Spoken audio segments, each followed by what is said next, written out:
Bismillahir Rahmanir Rahim. Assalamu alaikum wa rahmatullahi wa barakatuh. Today was Iqbal's day in Pakistan, and Iqbal was a visionary par excellence. He was an academic, he was an intellectual. More than the poet that he was, unfortunately, most of the people in Pakistan they know him just as a poet.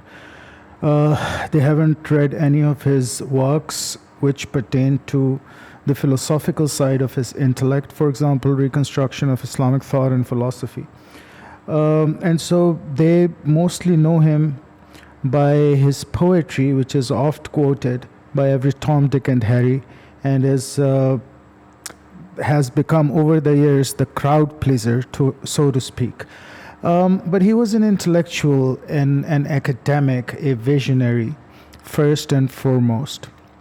And his vision for Pakistan, we are nowhere even near that vision.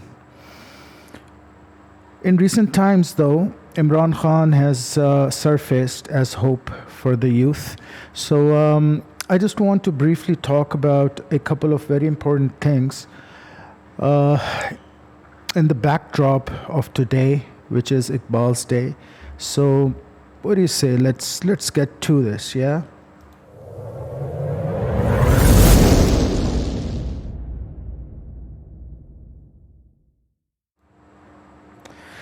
The assassination attempt on Imran Khan is not the last.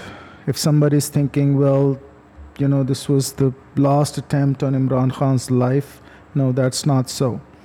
I believe the elements which are trying to get Imran Khan assassinated, they're not going to stop. Now, why do they need Imran Khan assassinated?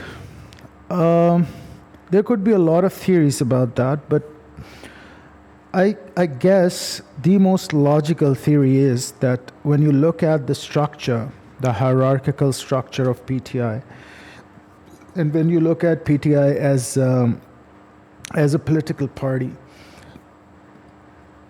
you don't see anyone else filling in the shoes of Imran Khan. So in a way, it is very easy to eliminate this hope, to eliminate this party.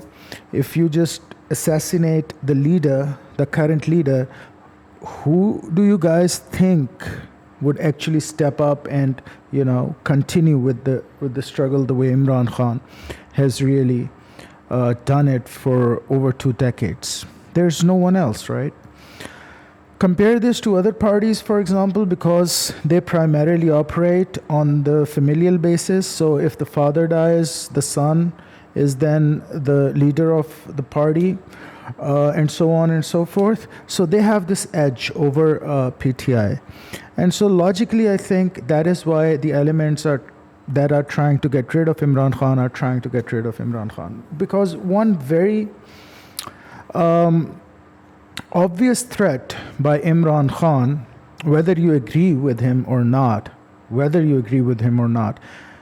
but something that everyone has to take into account, which is a fact, is that one very obvious threat from Imran Khan is that he is going to pursue the cases in corruption, right? And so that is a very real threat. I have been listening to many analysts, and they have been saying that this current party that has come into power came into power at this point in time primarily because they wanted to get rid of their cases, right? There were lots of cases on them that were piling up, and they didn't really have a choice but to come into power, no matter how bad a political situation it was. I mean, it has been called a political suicide by the spokespersons of this party themselves. They have admitted that this was a political suicide for them to come into power at this point in time. But they didn't have a choice, right? They had to come into power to get their cases sorted out, to, get their corruption all into one place, and you know what I mean, right? So getting rid of the cases, getting their corruption listed as non-corruption, many analysts have been saying that this was the primary goal of the party when they came into the power. Now, Imran Khan is against the status quo. We all know that. Whether you agree with his vision or not, there are no two ways about it. I mean, he's the only way forward, right? And yes, everybody has his or her own flaws. Nobody is perfect. And there are many things that I don't agree with Imran Khan upon. Irrespective of that, there is no other choice, right? And he has really given our youth the kind of hope and the kind of vision that they were lacking. And also the middle class people, most of them I see waking up now and realizing the kind of corruption and the kind of oppression that has been going on in Pakistan, induced by other political parties. And so that's very good. But Imran Khan has had a target on his head ever since he came into power. And like I said, this is the first thing, this is the most obvious thing why he's targeted. That he will always go for the corrupt people, he will always try and pursue the cases and the NAB investigations against people who have been involved in corruption. Number one. Number two, I have been listening to some analysts, and some of them are suggesting that this has something to do with our nuclear assets as well. So the agencies that are trying to break Pakistan, they're trying to create the kind of chaos by which they can somehow take advantage of the situation if Imran Khan is assassinated and there is a situation of chaos in the society, a situation of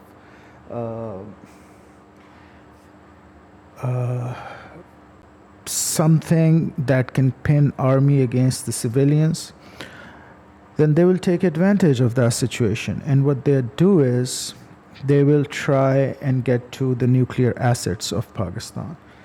I don't know, that this sounds far-fetched to me, because RAW, Mossad, all of these agencies, this is well-documented history, actually. You pick up good books on espionage and warfare, and these theories have been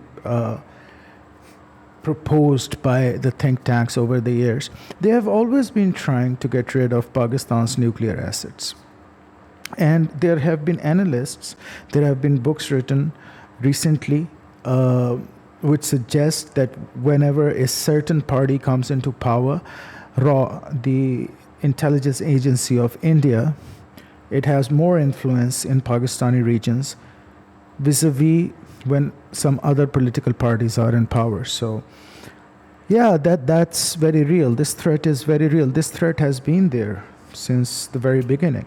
And so the current political situation is quite sensitive. The only thing is, I don't see how this long march is going to proceed from here on, because there have been too many breaks. Also in the past, we have seen even the dharnas, even the lengthy 55, 60 days protest that was staged in Islamabad by Imran Khan and Tahir al-Qadri both. That didn't even bring about any change in any case. I don't see how something is going to happen in positive sense by this long march, which has had many breaks as of yet. So in any case, I pray and hope that Imran Khan is unscathed, Imran Khan is protected and doesn't get assassinated, but that threat is very real. The threat of assassination. I don't think the elements who are trying to assassinate him are going to rest until he is assassinated. So he needs to be very careful from his own party as well. Also, because there are many elements in his own party which are not really in favor of many of the things that Imran Khan does.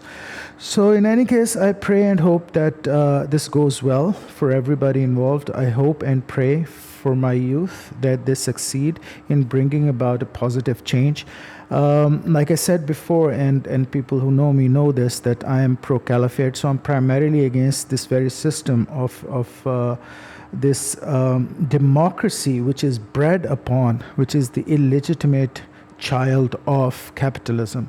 So I'm primarily against capitalism, a capitalistic model of society.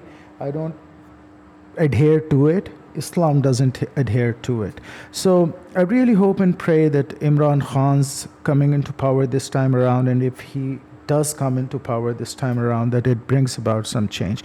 But right now, and I'm very much in this situation of this political unrest. Well, one good thing was today, Pakistan won against New Zealand in the T20 semifinals. So, I saw most of the people sitting home enjoying this match, and so that was a good thing.